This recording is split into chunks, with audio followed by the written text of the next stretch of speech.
दोस्तों, जय बाबा नीम करोली महाराज जी की, जय हनुमान बजरंग बली जी की। आशा है कि आपके ऊपर भी बाबा जी की बहुत कृपा होगी। दोस्तों आज मैं आपको श्रीमद् वाल्मीकि रामायण का 14वां सर्ग सुनाऊंगा। इसे सुने और इस ग्रंथ की श्रीमद् वाल्मीकि रामायण की धर्म लाभ उठाएं। इसे सुनकर इसका बालकांड का 14वां सर्ग है दोस्तों ये। और अब चैनल को सब्सक्राइब अवश्य कर लें अगर आपने नहीं किया है दोस्तों। तो शुरू करते हैं। पहले मैं हनुमान जी का आह्वान तो कर लिया है, लेकिन उनसे शुरू करने के लिए प्रार्थना करता हूँ। हे मेरे बाबा नीम करोली महाराज जी, हे मेरे हनुमान बजरंग बली जी। श्रीमद् वाल्मीकि रामायण का 14वां सर्ग बालकांड का है ये। इसे मैं पढ़ना आरंभ करता हूँ, तो इसे स्वीकार करो मेरे हनुमान बजरंग बली जी। जय श्री राम। तो ये श्रीमद् वाल्मीकि है रामायण 14वां सर्ग।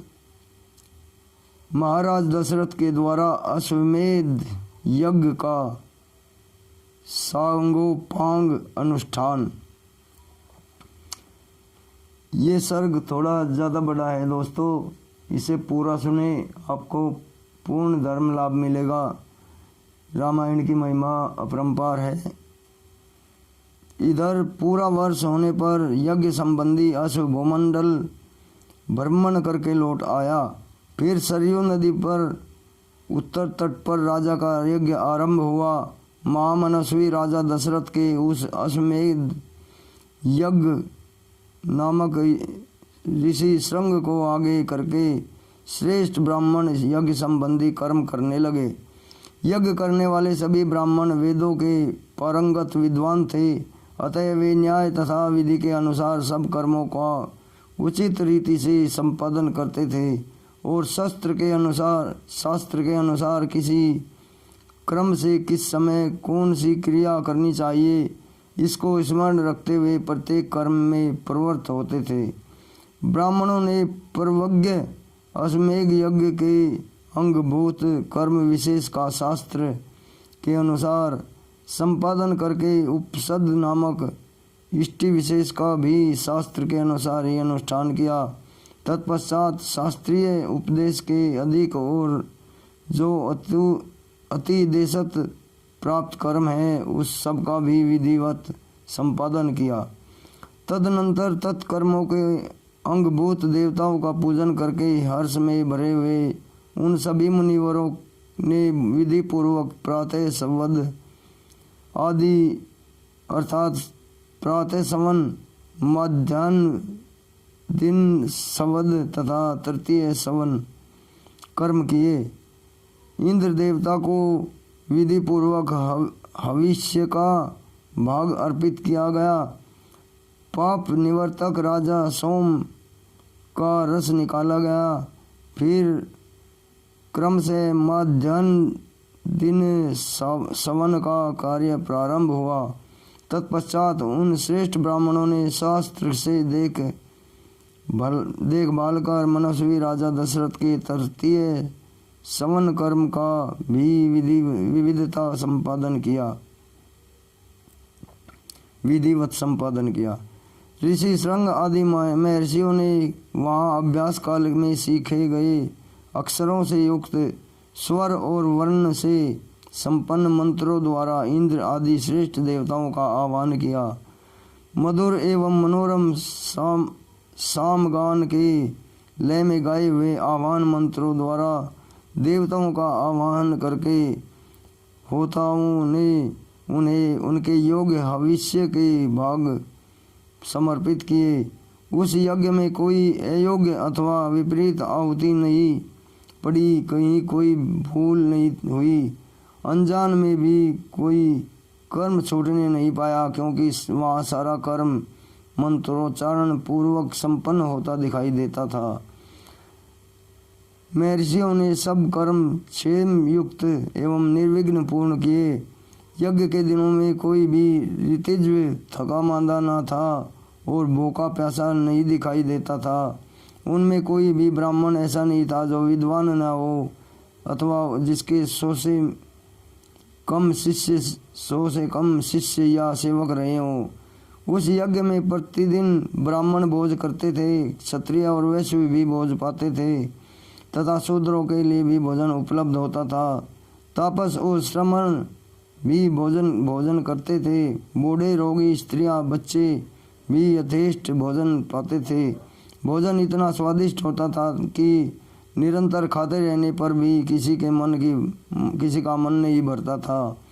अन्न दो, नाना प्रकार के वस्त्र दो।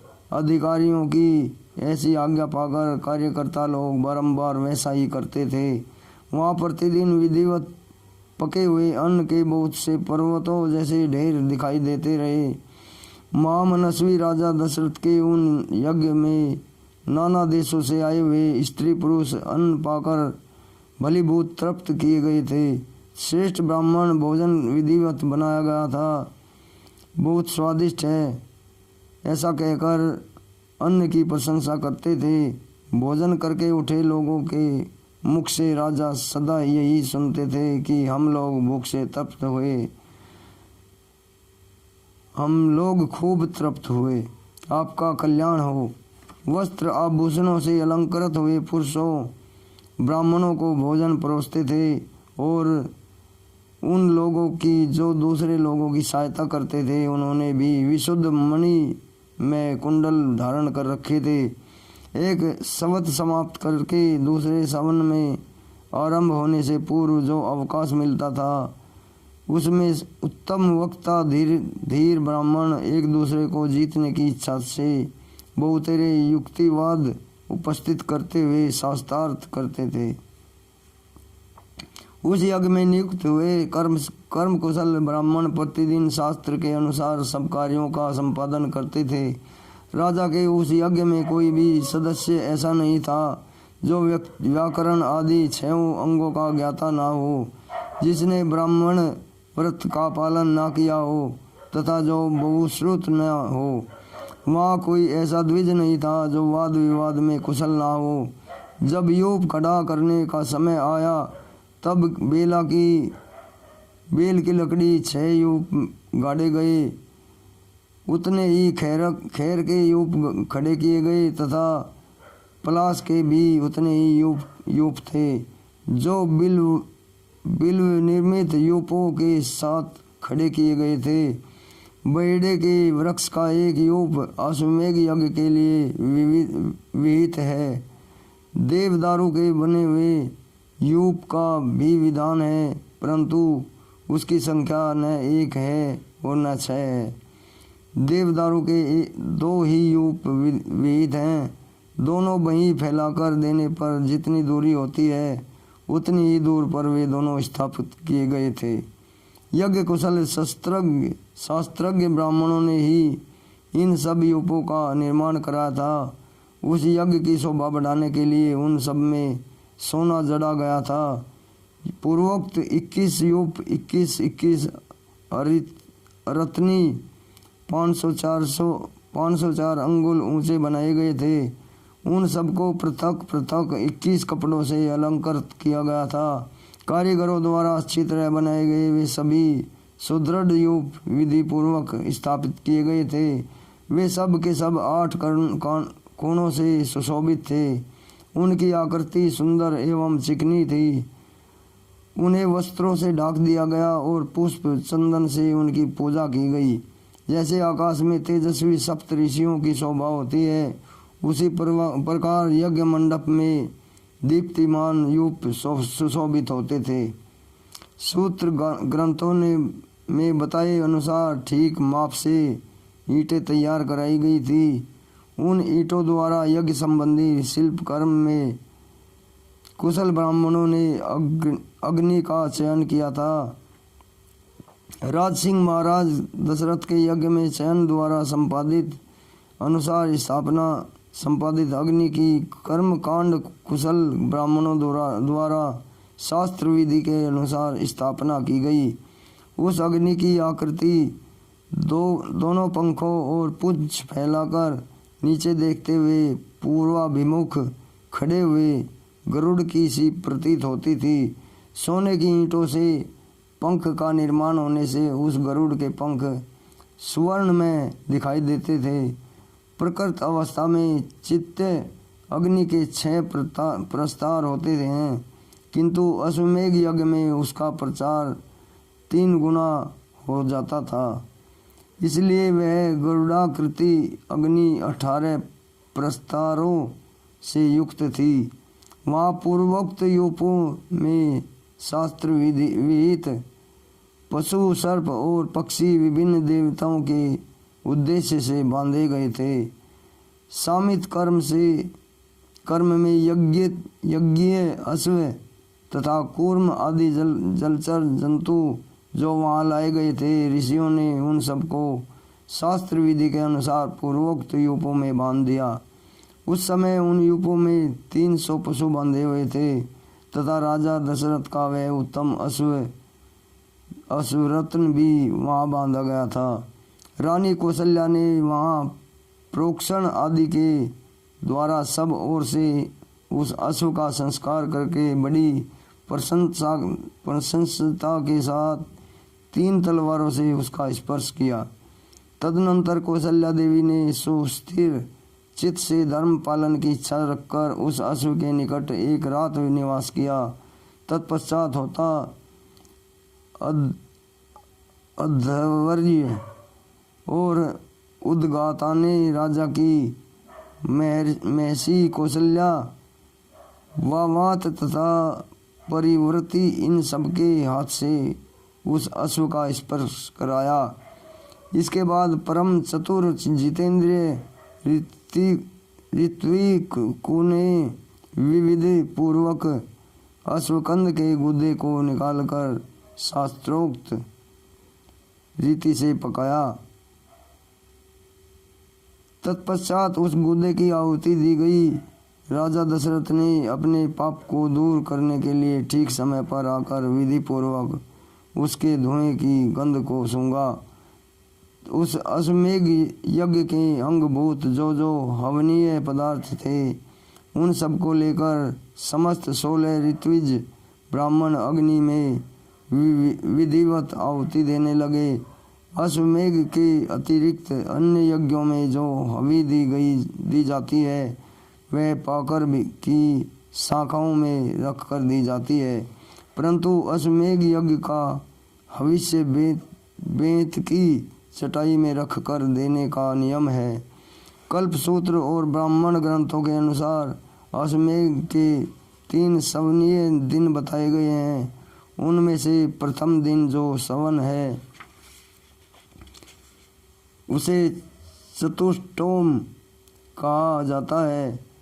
द्वितीय दिवस साध्य सवन को उक्थे नाम दिया गया है तथा तीसरे दिन जिस सवन का अनुष्ठान होता है उसे अतिरात्र का कहते हैं। उसमें शास्त्रीय दृष्टि से भी बहुत से दूसरे कृत भी संपन्न किए गए। ज्योतिष्टोम, आयुष्टोम यज्ञ 2 बार, अतिरात्र यज्ञ 5वां अतिभोज अभिजित, 6ठा विश्वजीत तथा 7वें 8वें आप्तोर्याम, ये सब के सब महाक्रतु माने गए हैं जो अश्वमेघ के उत्तर काल में संपादित हुए। अपने कुल की वृद्धि करने के लिए करने वाले राजा दशरथ ने यज्ञ पूर्ण होने पर होता को दक्षिणा रूप में अयोध्या से पूर्व दिशा का सारा राज्य सौंप दिया। अधर्वयु को पश्चिम दिशा का तथा ब्राह्मणों को दक्षिण दिशा का राज्य दे दिया। इसी तरह उद्गाता को उत्तर दिशा का सारी भूमि दे दी। पूर्व काल में भगवान ब्रह्मा जी ने जिसका अनुष्ठान किया था, उस अश्वमेघ नामक महायज्ञ में ऐसी ही दक्षिणा का विधान किया गया है।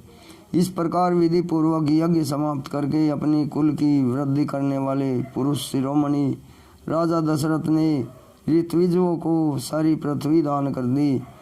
यह दान देकर इक्ष्वाकु कुल नंदन श्रीमान महाराज दशरथ के हर्ष की सीमा न रही, परंतु समस्त ऋत्विज उन निष्पाप नरेश से इस प्रकार बोले, महाराज अकेले आप ही इस संपूर्ण पृथ्वी की रक्षा करने में समर्थ है। हमें इसके पालन की शक्ति नहीं है, अतः भूमि से हमारा कोई प्रयोजन नहीं है। भूमिपाल हम तो सदा वेदों के स्वाध्याय में ही लगे रहते हैं, इस भूमि पालन हमसे नहीं हो सकता, अतः आप हमें यहाँ इस भूमि का कुछ निष्क्रिय मूल्य ही दे दें। नभ श्रेष्ठ मणि रत्न स्वर्ण गो तथा जो भी वस्तु यहाँ उपस्थित हो वही हमें दक्षिणा रूप में दे दे। इस धरती से हमें कोई प्रयोजन नहीं हो सकता। वेदों के पारगामी विद्वान ब्राह्मणों ने ऐसा कहने पर राजा ने उन्हें 10 लाख गौएं प्रदान की, 10 करोड़ स्वर्ण मुद्राएं तथा उससे 4 गुना रजत मुद्रा अर्पित किए।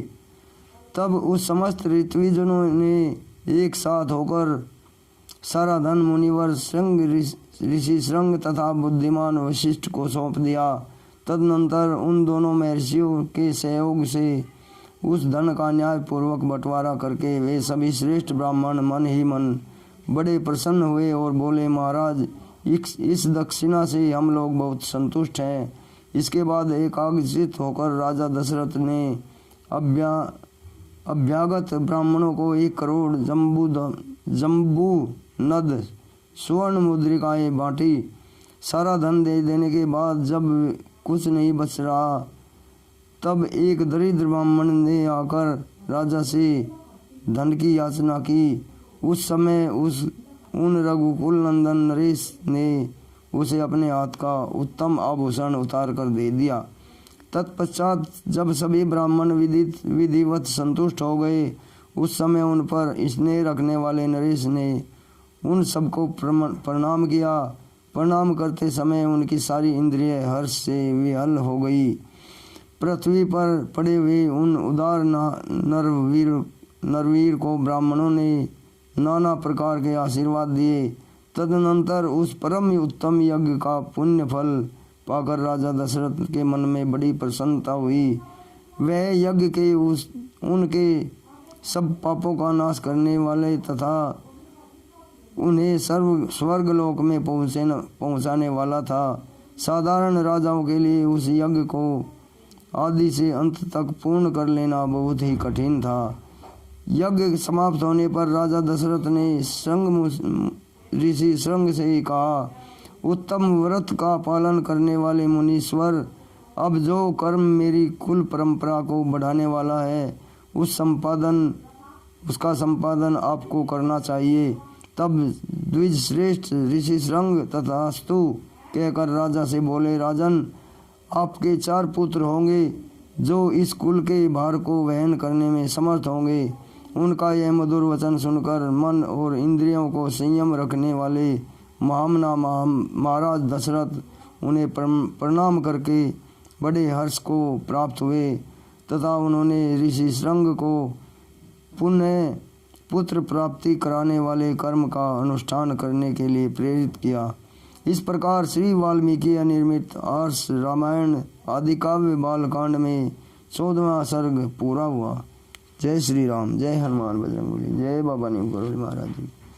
तो दोस्तों आज का ये अध्याय सर्ग बहुत बड़ा है, तो इसे पूरा अवश्य सुने। तो अभी आज्ञा लेता हूँ। सुबह को आपको भगत सिंह की एक और उन्होंने उनके दोस्तों ने भगत सिंह के क्रांतिकारी मित्रों ने जो भगत सिंह को पत्र लिखा था कि हम तुम्हारी जान बचाने के लिए कोशिश कर रहे हैं, तो भगत सिंह जो पत्र लिखते हैं उसके जवाब में अपने मित्रों को उसका पत्र का वर्णन करूंगा मैं। उसे भी चैनल पर अवश्य देखें और चैनल को सब्सक्राइब अवश्य करें दोस्तों, ताकि आपको ये अच्छी कहानियाँ, लीलाएं और ग्रंथों की महिमा लगातार मिलती रहे दोस्तों। राम राम, जय हनुमान जी की, जय बाबा नीम करोली महाराज जी की।